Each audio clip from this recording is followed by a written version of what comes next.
नमस्कार दोस्तों। हमारे चैनल द क्रिएटिव सजिटेरियस पे आपका फिर से स्वागत है। आज जो हमारा कवरेज होगा वो हमारा जो 2024 का इंडियन इलेक्शन है उसके जो फाइनल रिजल्ट्स क्या होंगे और क्या हम उम्मीद करते हैं।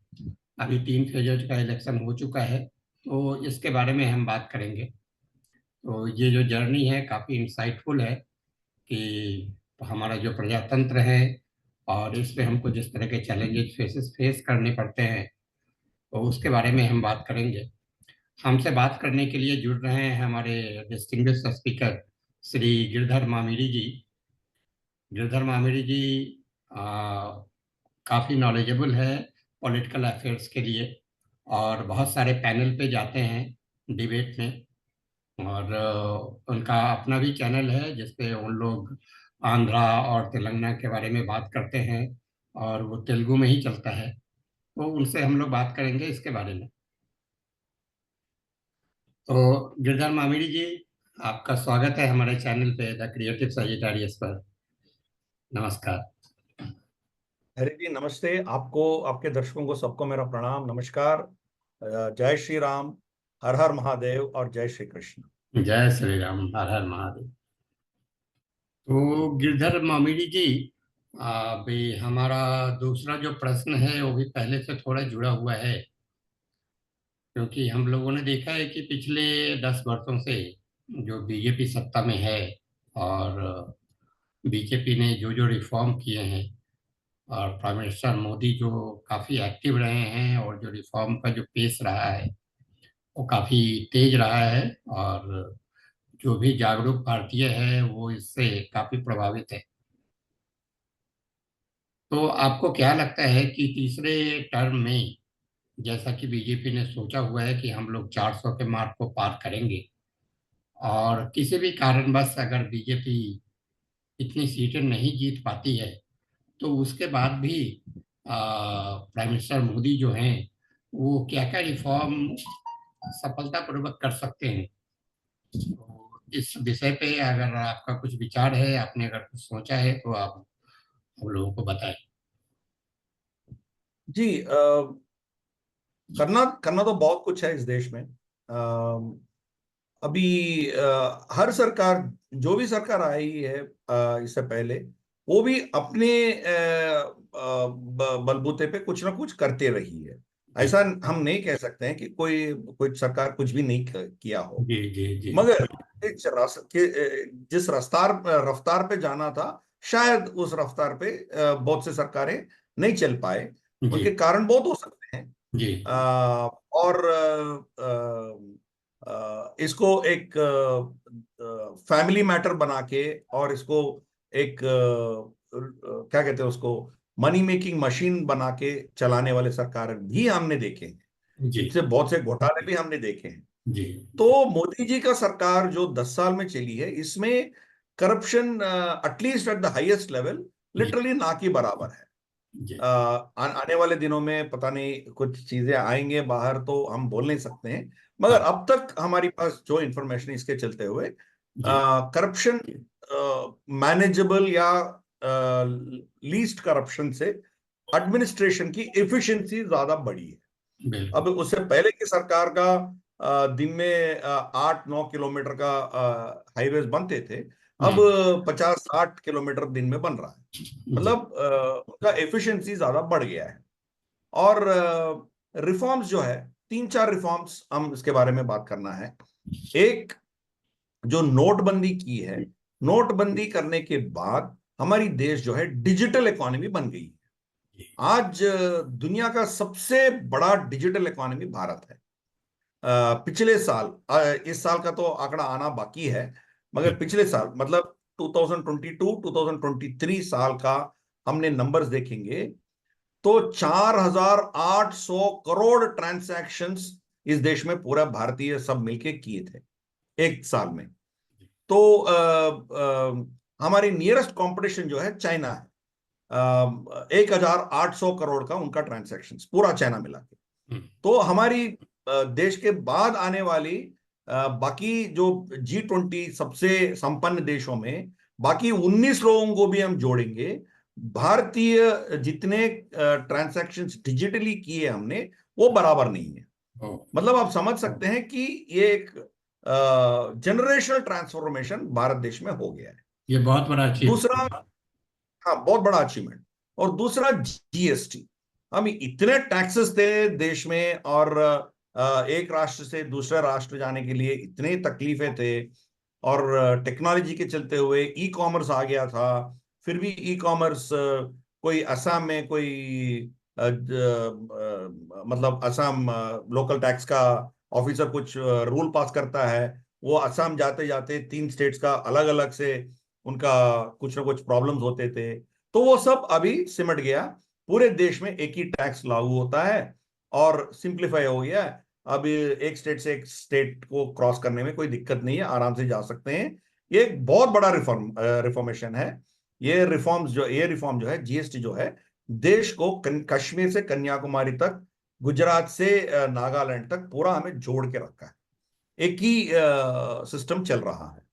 तो ये एक दूसरा एक बहुत बड़ा उपलब्धि मैं समझता हूँ। तो इसके चलते हुए हमारी फाउंडेशन जो बन गई है ऑलरेडी। अब 2019 तक देश में एक या दो यूनिकॉर्न्स थे हमारे देश में। यूनिकॉर्न का मतलब है जो नया कोई कंपनी स्टार्ट करता है, जो बिजनेस स्टार्ट करता है, जी। वो पब्लिक फंड्स, पब्लिक इश्यू में नहीं जाने से पहले उनका मार्केट वैल्यू, मार्केट में उस कंपनी का जो वैल्यूएशन है, $1 बिलियन से भी ऊपर चला जाता है, तो उसको यूनिकॉर्न माना जाता है। तो 2019 से पहले हमारे पास एक या दो थे पहले। अब 2024 अप्रैल मई तक हमारे पास 110 से ज्यादा यूनिकॉर्न्स हैं हमारे पास। तो मतलब पिछले 4-5 साल में ये सब बन गया।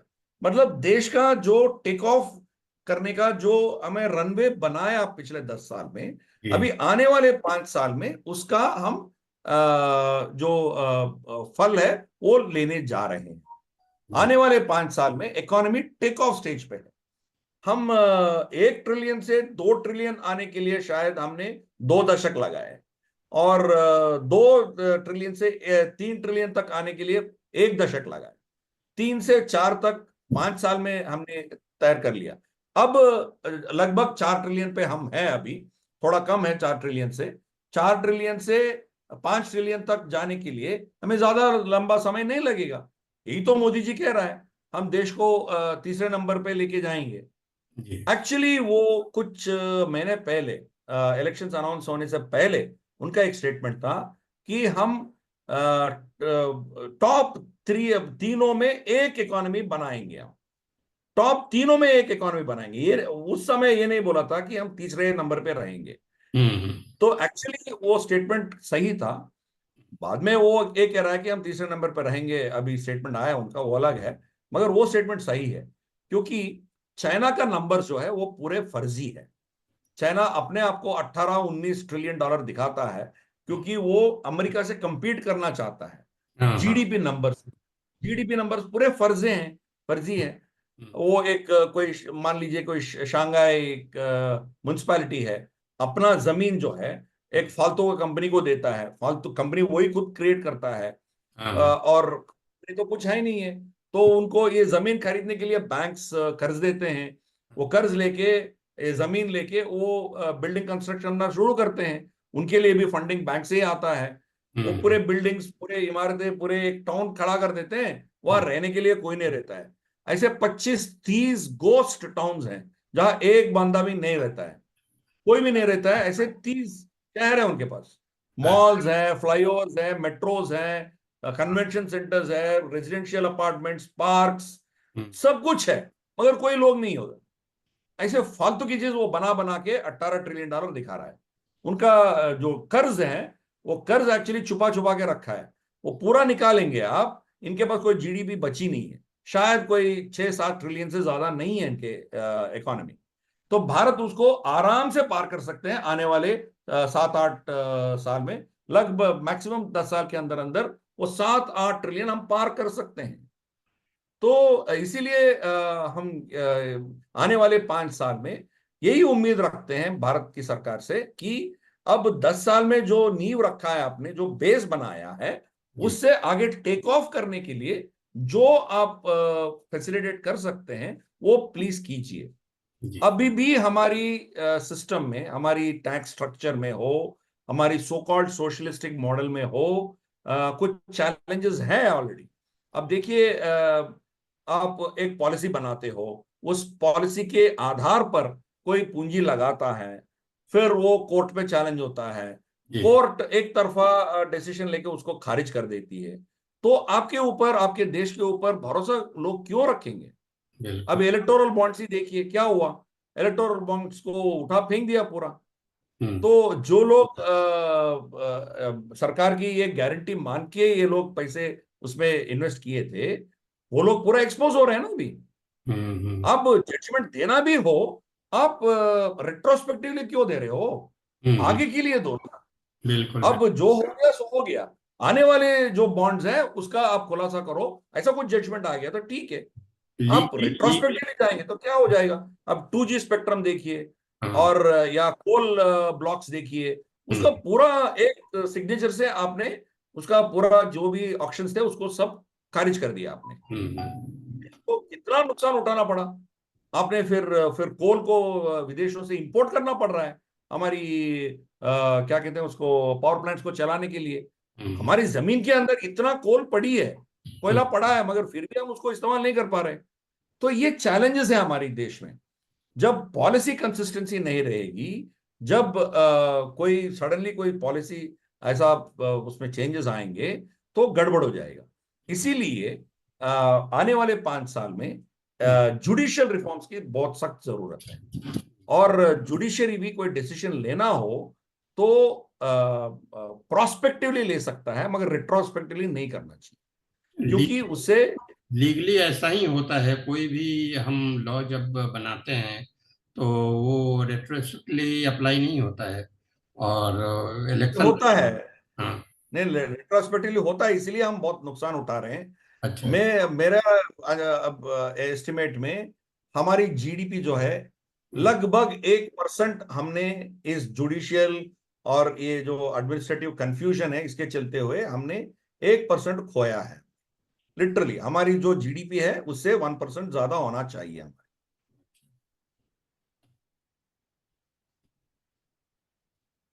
सिन्हा जी, आपका सिग्नल ठीक से हाँ नहीं है। हाँ हाँ, सिग्नल तो वीक दिख रहा है। ठीक है, आवाज आ रही है मेरी?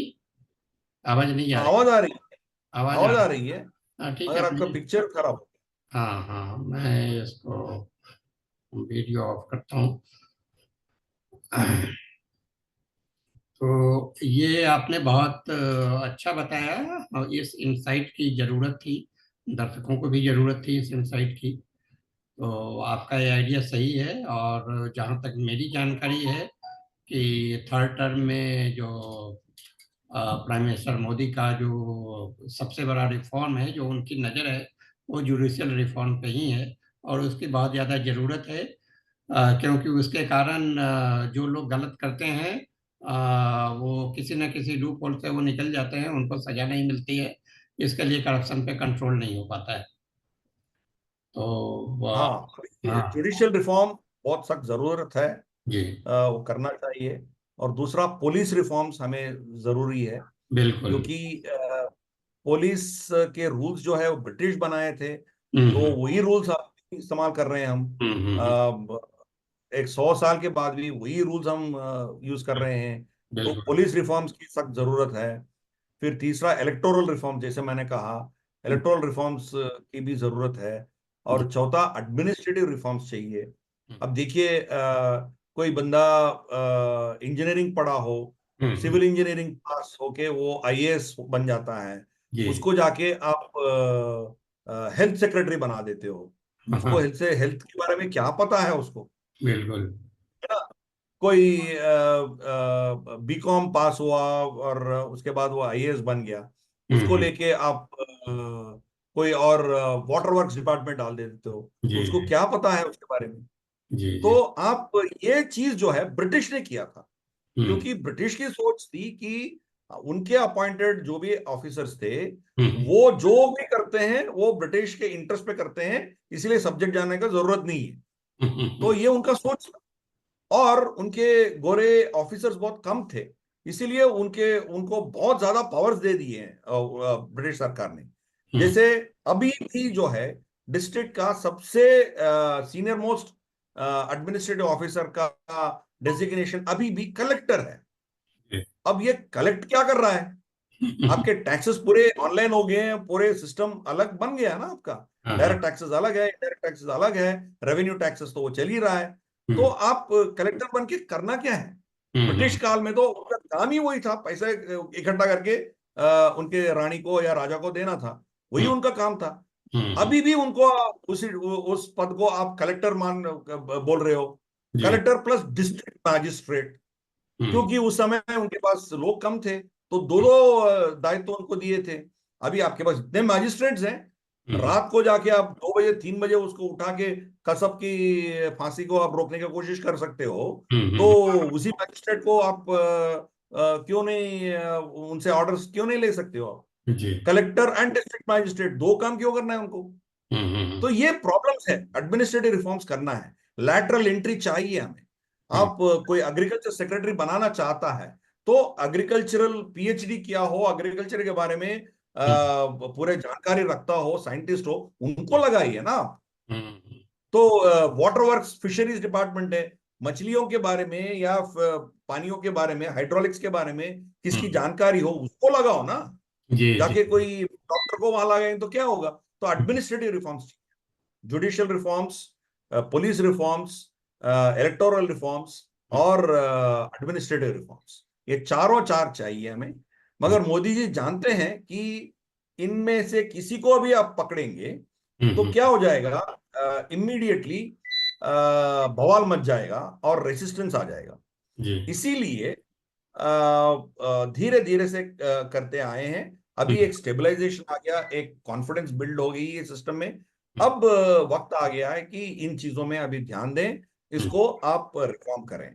ये हमारी हाँ, गवर्नेंस, इकोनॉमी और हमारी जो एडमिनिस्ट्रेशन है इसके बारे में है।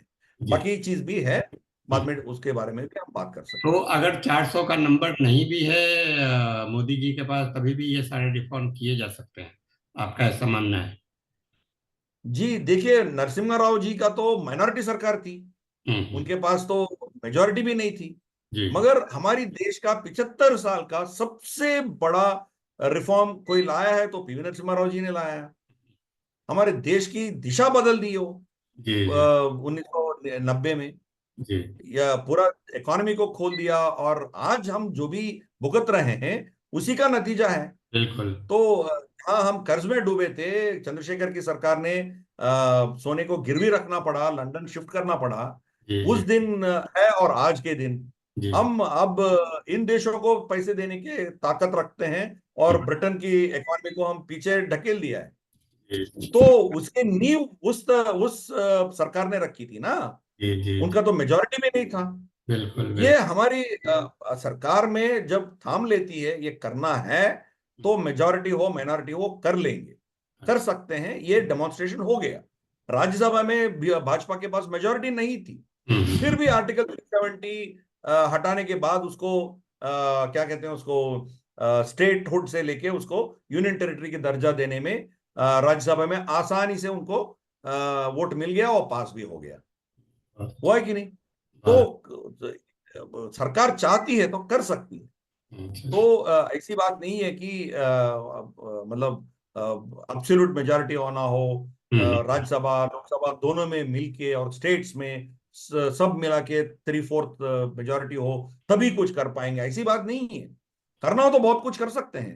हाँ, आर्टिकल 356, सॉरी आर्टिकल 370 के बारे में तो बहुत लोग ये तजिया दे रहे थे, एनालाइज कर रहे थे कि इसको हम्म, छू भी नहीं सकते, ये परमानेंट सा हाँ, हो गया, हाँ, हाँ, क्योंकि वहां कॉन्स्टिट्यूएंट असेंबली नहीं रहा। हाँ, कॉन्स्टिट्यूएंट असेंबली का जब तक आपका परमिशन नहीं मिलेगा तब तक इसको आप छू नहीं सकते हो, हाँ, भले ही वो टेम्परेरी प्रोविजन के अंदर रखा हो।